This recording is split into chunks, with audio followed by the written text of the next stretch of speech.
Style icon Shruti Haasan చేతుల మీదుగా Shubhapradam shopping mall July 3 నల్గొండలలో గ్రాండ్ ఓపెనింగ్.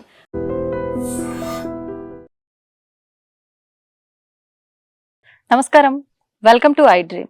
ధర్మ మార్గం విత్ విజిత కార్యక్రమానికి స్వాగతం.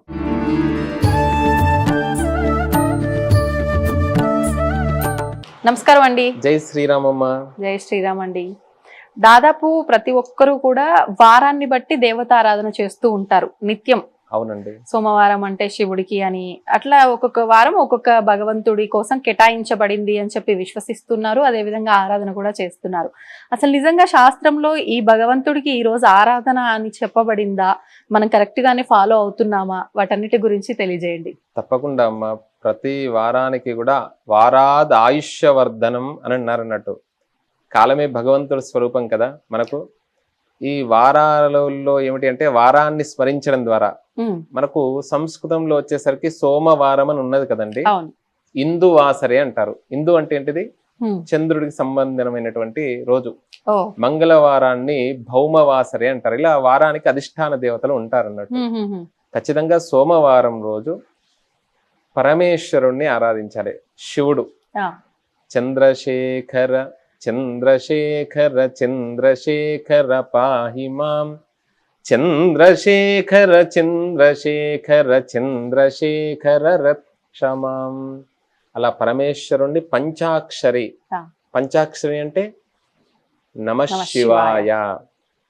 ఈ నమశివాయ అనేటువంటి మంత్రం ఎక్కడ ఉన్నదంటే ఇది మహామంత్రం. ఎక్కడ ఉన్నది? వేదములో, అందులో కృష్ణ యజుర్వేదములో, శ్రీరుద్రములో. శ్రీరుద్రము కూడా మధ్యలో ఉంటుంది. ఏదైనా కూడా ఒక వస్తువును, చాలా కాస్ట్లీ అయినటువంటి వస్తువును మనం ఎక్కడ దాచిపెడతాం? బీరువాలో దాచిపెడతాం. ఆ బీరువాలో కూడా ఏం చేస్తాం? అందులో ఒక చిన్న లాకర్ ఉంటుంది, అందులో కూడా ఇంకొక చిన్న పర్సులో పెడతాం అన్నట్టు. అట్లా అంత గొప్పనైనటువంటి మంత్రాన్ని, ఈ నమశివ అనేటువంటి మంత్రాన్ని కృష్ణ యజుర్వేదంలో, శ్రీరుద్రంలో, అందులో మధ్యలో ఒక అనువాకం ఉంటుంది. నమ సోమాయ చ రుద్రాయ చ అనేటువంటి అనువాకం ఉంటుంది. అందులో నమ శివాయ శివతరాయ చ. అట్లా అలాంటి మంత్రాన్ని సోమవారం రోజు కనీసం సహస్రం సమయం ఉన్నటువంటి వారు, లేకపోతే 108 సార్లైనా కూడా ఆ రోజు వేరే ఏమి పనులు చేయకుండా పరమేశ్వరుణ్ణి ధ్యానిస్తూ నమ శివాయ నమశివాయ అనేటువంటి నామాన్ని స్మరించాలి. శక్తి ఉన్నటువంటి వారు వైదిక పరంగా రోజు కూడా వైదికులు రుద్రాభిషేకం ఇవన్నీ కూడా నిత్యకృత్యమే. కానీ వారికి ఎవరైతే అవకాశం ఉంటారో వారు దగ్గరలో ఉండేటువంటి శివాలయంలో కానివ్వండి, ఇంట్లోనే ఒక చిన్న శివలింగానికి, అంగుష్టానికంటే ఎక్కువగా లేకుండా ఒక చిన్న శివలింగానికి ఓం నమ శివాయ అని త్రిదళం త్రిగుణాకారం త్రినేత్రంచ త్రియాయుధం త్రిజన్మ పాప సంహారం ఏక బిల్వం శివార్పణం. అలా బిల్వంని సమర్పించడం ద్వారా లక్ష్మీ కటాక్షం లభిస్తుంది. బిల్వ వృక్షం ఏమిటి అంటే లక్ష్మీప్రదం.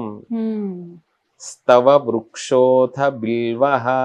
బిల్వ వృక్షం కింద లక్ష్మీ అమ్మవారు ఉంటుందంట. అంత గొప్పనైనటువంటిది.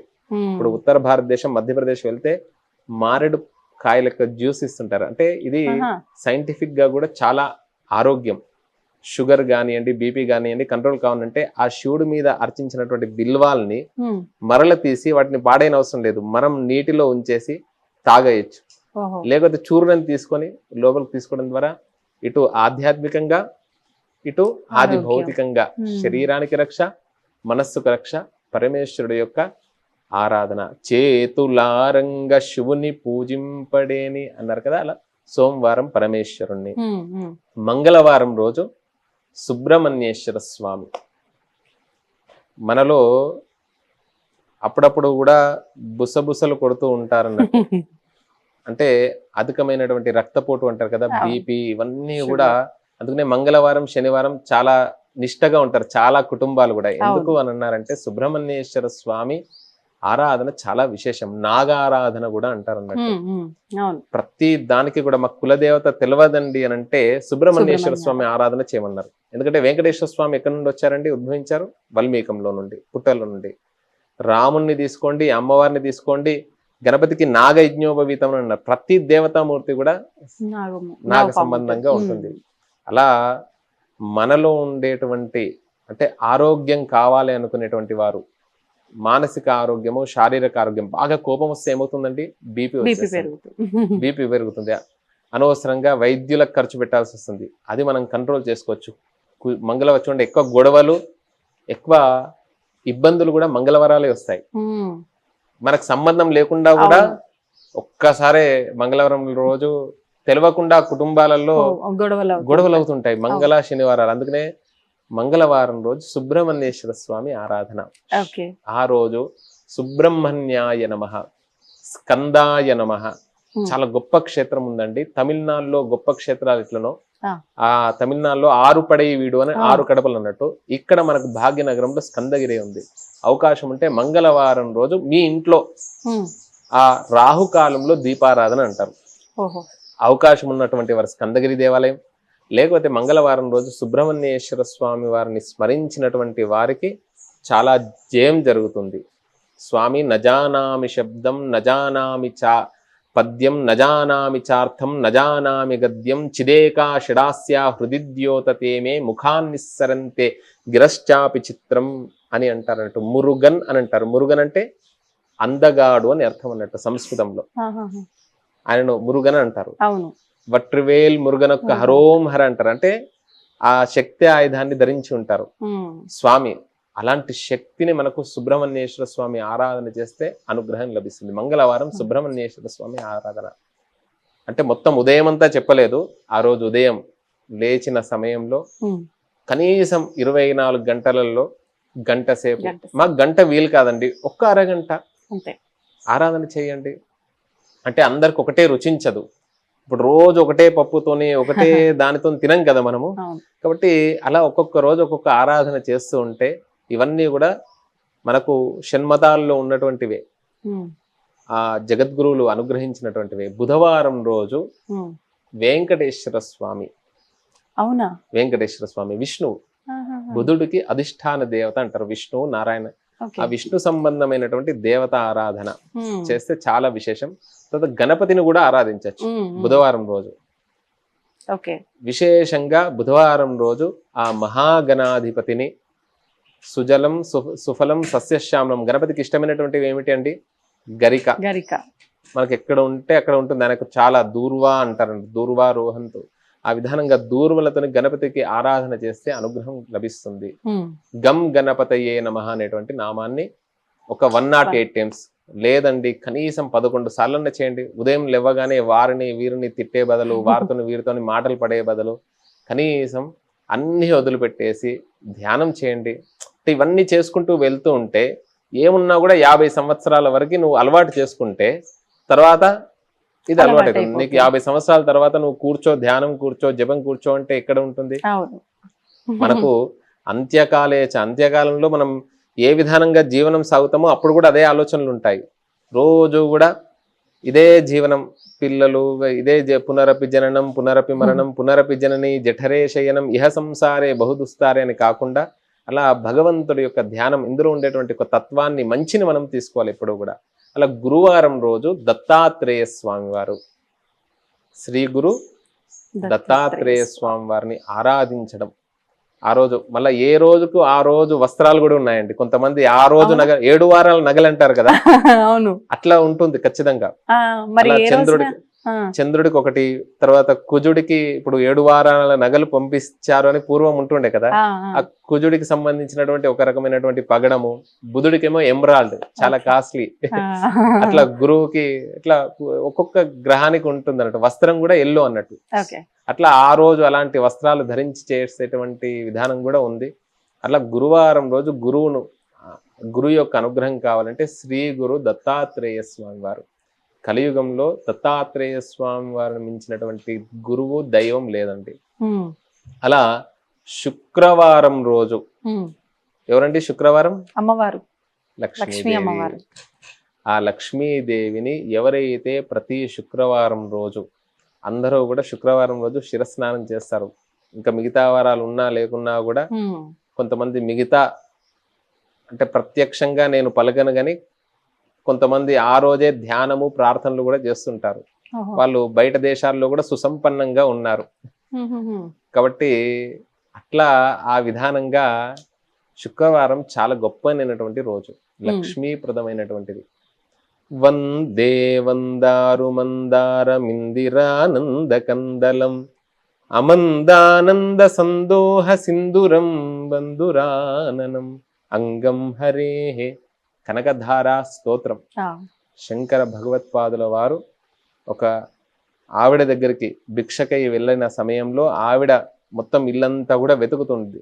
వెతగ్గా ఒక చిన్న ఎండిపోయినటువంటి ఉసిరిక కాయ దొరుకుతుంది. అలా స్వామి వారికి భిక్షగా వేస్తుంది. స్వామి ఒక్కసారి అలా లక్ష్మీదేవిని ప్రార్థన చేస్తాడు. కనకధార, అలా ఆ కనకధార వృష్టి ఆ ఇల్లంతా కూడా సువర్ణమయం అవుతుంది. అందుకనే దక్షిణ అంటే ఏమిటి అంటే హిరణ్యం తుభ్యమహం సంప్రతదే నమః. బంగారం ఏమన్నారు, ఇప్పుడు అన్ని కూడా ఒక్కొక్క దేశంలో ఒక్కొక్క నోట్స్ మన దగ్గర కరెన్సీ విధానంగా మారింది. కానీ పూర్వం ఏమిటి అంటే బంగారమే కదా, అందుకనే అవి రేట్లు బాగా పెరుగుతూ ఉన్నాయి. అదే గొప్పనైనటువంటిది. అలా శుక్రవారం రోజు ఎవరైతే లక్ష్మీదేవిని ఆరాధిస్తారో, లక్ష్మి అనగానే ఏమిటి, వరలక్ష్మి వ్రతం అంటాం. వరలక్ష్మి వ్రతం అంటే ఏమిటి, వరాన్ని ఇచ్చేటువంటి లక్ష్మి అని చెప్తారు. కానీ వర అంటే ఏమిటి, వరుడు అంటే ఎవరండి, పెళ్లి కొడుకు కదా. మన వివాహంలో వరుడిని నారాయణ స్వరూపకంగా భావిస్తాడు. లక్ష్మీ నారాయణుల్ని ఆరాధన చేయలేదు. లక్ష్మీ నారాయణ సంబంధమైనటువంటి హృదయం కానివ్వండి, ఆ రోజు ఈ కనకధార స్తోత్రం పఠించినటువంటి వారికి ఆ అమ్మవారి యొక్క అనుగ్రహం కలుగుతుంది. శనివారం రోజండి వెంకటేశ్వర స్వామిని ఆరాధిస్తారు, హనుమంతుణ్ణి ఆరాధిస్తారు. చాలా ప్రధానమైనటువంటి దైవం. చూడండి, ఆ రోజు రాత్రి అంతా కూడా దేవాలయాలు 1 గంట వరకు కూడా, ఉదయం 2 గంటలకు తీసారంటే రాత్రి వరకు కూడా అన్నిటికంటే ఆ హనుమంతుడి ఆరాధన చాలా విశేషం అండి. హనుమంతుడికి ఒక ప్రదక్షిణలు, హనుమంతుడి దేవాలయానికి వెళ్ళారు అనంటే ఖచ్చితంగా మనం ప్రదక్షిణ చేయాలి. ఆయనకు ఒక 11 ప్రదక్షిణలు చేసుకొని, అంటే దేవాలయం విషయంలో. ఇంట్లో మాత్రం ఆరాధించవలసినటువంటిది హనుమంతుడిని యొక్క స్తోత్రాలు ఉన్నాయండి చాలా విశేషంగా. తర్వాత శ్రీమద్ రామాయణంలో శ్రీమద్ సుందరకాండ అనేటువంటిది, అందులో నమోస్తు రామాయ సలక్ష్మణాయ దేవ్యై చ తస్యై జనకాత్మజాయై నమోస్తు రుద్రేంద్ర యమానిలేభ్యో నమోస్తు చంద్రార్క మరుద్గణేభ్య. లేదండి మేము ఇంట్లో ఇంత పెద్ద శ్లోకం చదువుకోలేమండి అంటారు. ఒకటే నామం అండి, శ్రీరామదూతాయ నమః, హం హనుమతే నమః. మాకు బీజాక్షరం పలకడం కష్టం, సింపుల్ వర్డ్ హనుమతే నమః. హనుమంతాయ అనకూడదు. ఇప్పుడు గురు శబ్దానికి వచ్చేసరికి గురవే నమః ఉంటుంది, కృష్ణుడికి వచ్చేసరికి కృష్ణాయ ఉంటుంది, గణేశుడికి వచ్చేసరికి గణేశాయ నమః ఉంటుంది. అంటే గణేశుడికి నమస్కారము. ఎట్లనో మనం కూడా మీకు ఈ వస్తువు ఇస్తున్నా అంటే ఎలా ఉంటుంది, మీకు అంటే అక్కడికి ఆపేస్తే ఎలా ఉంటుంది, మీరు అని ఆపేస్తే మనం ఏం చేస్తున్నాం అంటే మన యొక్క వాక్కు చాలా గొప్పనైనటువంటిది, వ్యాకరణం చాలా గొప్పనైనటువంటిది. హనుమతే నమః అన్నారు. హనుమతే నమః, హనుమతే నమః. ఆ రోజంతా కూడా శనివారం కూడా చాలా ఇబ్బందులు జరుగుతూ ఉంటాయి. అందుకనే అతి బలవంతుడైనటువంటి హనుమంతుడిని ఆరాధన చేయాలి. మనం ఇంట్లోనే ఉన్న దగ్గరనే సింధూరం పెట్టుకోవడము, తర్వాత హనుమంతుడికి ఇష్టమైనటువంటి దాడిమి ఫల నివేదన చేయడము, ఇలా రోజు కూడా మనం తినే ఏదైతే మనం భోజనం చేస్తామో దాన్ని తప్పకుండా శుచిగా స్నానం చేసి మాత్రమే ప్రసాదం మనం ఉండాలి అని అంటారు అన్నట్టు. అది కూడా మనం వండే ముందు కూడా 2 గింజలు, ఇంతకుముందు పొయ్యిలు ఉంటుండే దాంట్లో వేస్తుంటది.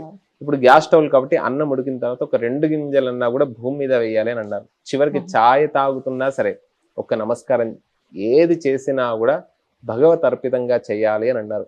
ఇట్లా ఆదివారం వచ్చేసరికి పూర్వం ఏమిటి, ఈరోజు ఆదివారం అంటే సెలవు, కానీ పూర్వం ఏమిటి అంటే ఆదివారాన్ని ఎందుకు ప్రత్యేకంగా చెప్పారు అనంటే ఆ రోజు ఉపాసనకు యోగ్యమైనటువంటిది. ఆ ఉద్దేశంతోనే సెలవు అనేటువంటిది ప్రకటించారు. అందరికీ కూడా ముఖ్యమైనటువంటిది ఆరోగ్యం అండి. మీరు వీక్ అంటే వారం రోజంతా కూడా చాలా ఎనర్జీగా ఉండాలి అని అంటే నిద్ర ఎనర్జీని ఇస్తుంది. కానీ ఆ ఆదివారం ఏ విధానంగా గడుపుతామో మిగతా 5 రోజులు ఆ ప్రభావం ఉంటుంది. ఆ రోజు ఏమాత్రము అంటే ఈ మధుమాంసాలకి దూరంగా ఉండి సూర్య భగవాను ఆరాధించినటువంటి సూర్యోపాసన చేయాలన్నట్టు సూర్య భగవాను ఎవరైతే ఆరాధిస్తారో ఆదిత్య హృదయ స్తోత్రం చేయాల్సినటువంటి వారు ఆదిత్య హృదయ స్తోత్రం, లేకపోతే సూర్యుని ముందర కూర్చొని మెడిటేషన్ అంటారు. అందరికీ కూడా ఏంటిది ప్రాణశక్తి, ఉచ్ఛ్వాస నిశ్వాసాలు అంటారు కదా, మనలో ఉండేటువంటి ప్రాణశక్తిని మనము ఒక ఉత్తేజపరుచుకోవాలి, అంటే గొప్ప ఒక శక్తిని నింపుకోవాలి మిగతా 5 రోజులు పని చేయడానికి. ఆ రోజు ఎవరైతే సూర్యుడిని ఆరాధిస్తారో వారికి అద్భుతమైనటువంటి ఫలితాలండి. అందరు కోరుకునేది ఏంటిదంటే, నేను హాస్పిటల్లో వైద్యశాలల్లో అడుగు వేయకుండా హాయిగా ప్రశాంతంగా ఆరోగ్యంగా వజ్ర అంగం బజరంగ్ అంటారు, అదే శరీరం, అలాంటి అంగంగా నా శరీరం ఉండాలి అని అంటే ఖచ్చితంగా ఆ యోగాసనాలు చేయడం కానివ్వండి, ఆ రోజు మన పనులు మనం కొన్ని చేసుకోవడం కానివ్వండి. అందుకని ఆదివారం పనులకు కూడా పెట్టారు, కానీ దాంతో ముఖ్యంగా దానికంటే ముందుగా సూర్య ఆరాధన అనేటువంటిది చాలా ముఖ్యమైనటువంటిది.